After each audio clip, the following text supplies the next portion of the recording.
Mga ma'am, so karon kay busy man ko mga ma'am. So nagpalit gid ko og gloves nga kuan ba. Kabalo mo dili ni sa pag-inarte bitaw kay ngano na ko nabantayan. So mo ni akong gloves pa dong diri sa bukton. So mo nang nagpalit gid ko og gloves kay ngano. Kaya na bitaw busy ta sa atong cellphone. Unya na matikdan ako kay nahago naman akong kamot unya mutuslo ko sa tubig kay manghugas kog plato kay diri sa among balay na may division of labor. So ako nakoy time nga ako sa akong buhok nakoy time nga ako manghugas og plato sa makaron. Morning and afternoon ako manghugas og plato kay akong igsoon nag-school man. So sa evening na siya. So ako kaduha ko manghugas sa adlaw.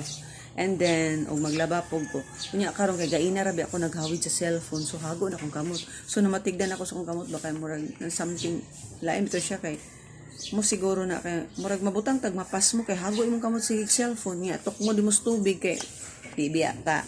Kuan senyorita. Nabi pa mga trabaho sa akong balay pod. So muna karon mga ma'am nga naka-decide ko magpalit og gloves kay para dili makuan ang akong mga kamot kay feeling nako kanang na kuan ba. Mura bitaw tag na pasmuhan atong kamot kay kung di ba hago imong kamot niya ituslo ni mog tubig niya mga nerves nimo ana di ba?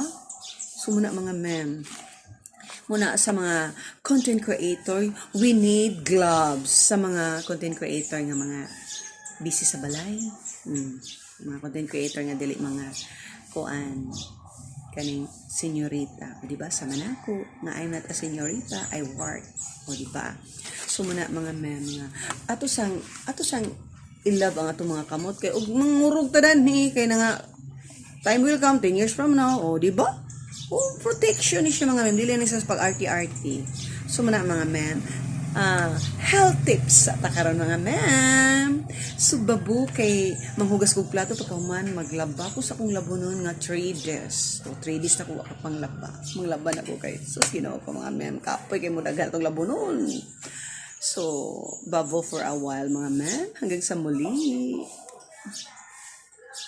okay mga ma'am